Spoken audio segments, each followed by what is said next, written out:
Today, we've got a really special episode for you because not only are we comparing the legendary Shure SM7 microphone and Neve 1073 preamp to the Slate Digital ML2 with the S7 and FG73 preamp emulations, but you'll also get to hear a beat I'm producing for Timbaland's BeatClub competition and watch me rap over it to demonstrate the differences. Does the ML2 modeling microphone sound just like a Shure SM7?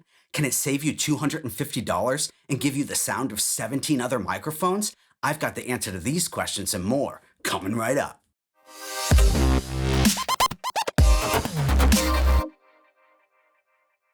Hi, I'm Les Vegas, recording artist, music producer, and mixing engineer from Los Angeles, California. On this channel, I talk about all the latest pro audio hardware and software and provide tips and tricks on recording and mixing music at home. So if you're new here, please consider subscribing. And at any point in the video, check out the links to all the different gear, software, and other things we talked about in the description below. Today, we're comparing a Shure SM7 and Neve 1073 preamp to the Slate Digital ML2 modeling microphone with the S7 and FG73 plugin emulations. To do this, first, we drove down to Vintage King's new location in Burbank, California to pick up a brand new SM7 and get a sneak peek of their new showroom not yet open to the public. When we got back, we connected it straight to my Neve 1073 hardware preamp and out to my Apogee Symphony I/O converters.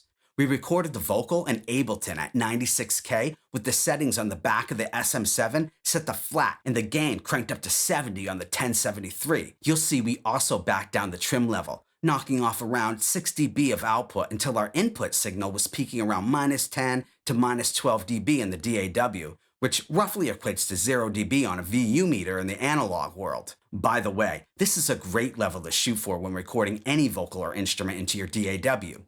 Don't worry if you get peaks over -10, that's not going to hurt a thing. But aiming for these numbers will give you plenty of input signal, and all the tracks will eventually get turned down substantially when it comes time to the mix. Now, for those of you who aren't familiar with the Slate VMS or virtual microphone system, the ML2 models 18 microphones, one of them being what Slate Digital calls the S7. I paired this microphone emulation with the FG73 preamp and set it to the same settings on my 1073, making it the software equivalent of my hardware in this test. We also made sure the switch on the ML2 was set to normal and ran that straight into my Slate Digital VMS-ONE hardware preamp.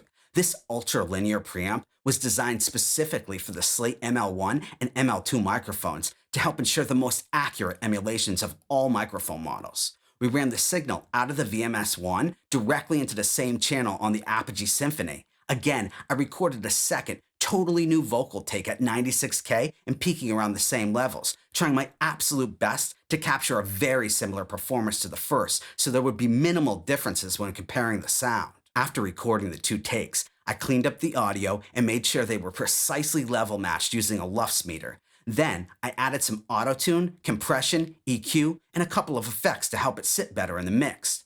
I used all the same plugins with the same settings on each. Now keep in mind that with the exception of the reverb and delay effects, the EQ and compressors I'm using in the box are just there to simulate how I would have captured the recording on the way in if I had a couple of hardware compressors and EQ.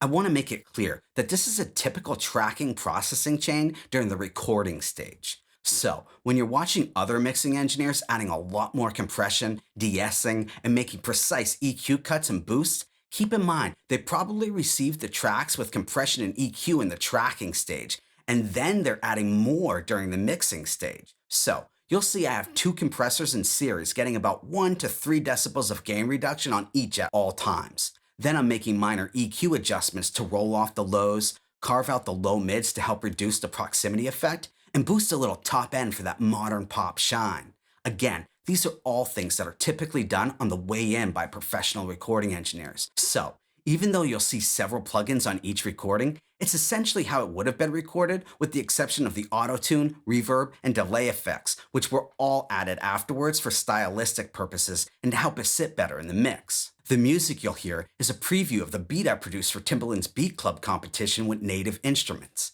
If you haven't heard, the winner gets a limited edition Complete Control M32 keyboard controller, and of course, serious bragging rights since Timbaland himself will be picking the winners. So if you haven't already, check it out. Deadline is May 27th. All right, let's get started.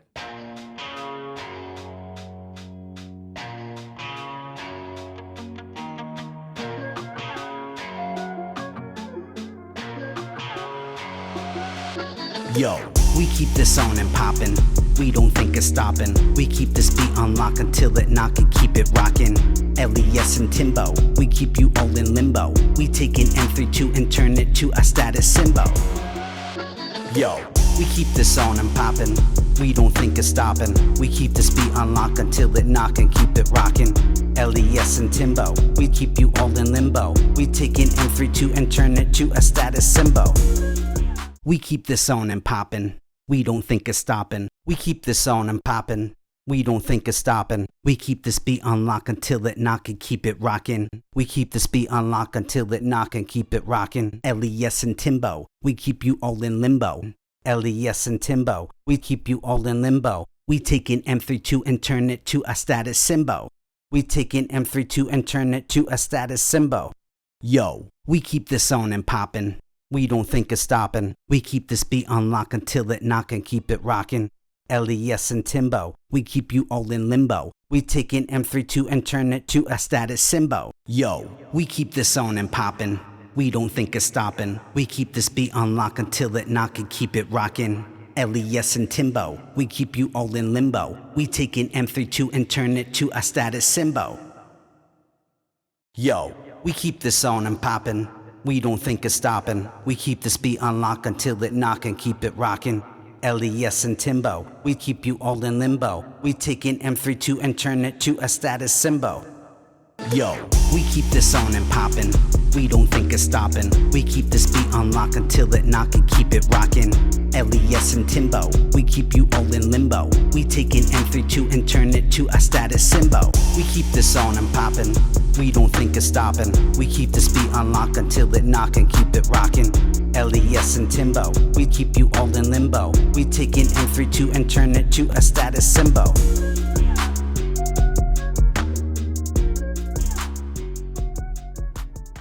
Whoa, now that was pretty close, right? I'm willing to bet that when we were switching them in and out throughout the mix, there wouldn't be many professionals that could tell the difference, even if they were asked to specifically listen for it. And I'm 100% certain that 10 out of 10 fans wouldn't notice or care. So, although this may have been a fun and interesting comparison for us gearheads, I hope this video shows some of you that you really don't need expensive gear or plugins to make professional sounding records at home. What you have to keep in mind when listening to the handful of industry professionals recording, mixing, and mastering the majority of hit records with expensive hardware is that over time, as professionals, we all aspire to have the best tools available for what we do, so we can produce work at the highest standards possible in the most efficient way. In our case, tools that don't just sound great, but also save us time. For example, choosing the right mic can save a ton of time EQing for an engineer that works with hundreds of artists a year, never mind over an entire career. But that same engineer was still doing the same job with a $99 SM58 when he didn't have the money for a Neumann. For example, when you start out as a handyman or a carpenter, you might have a screwdriver.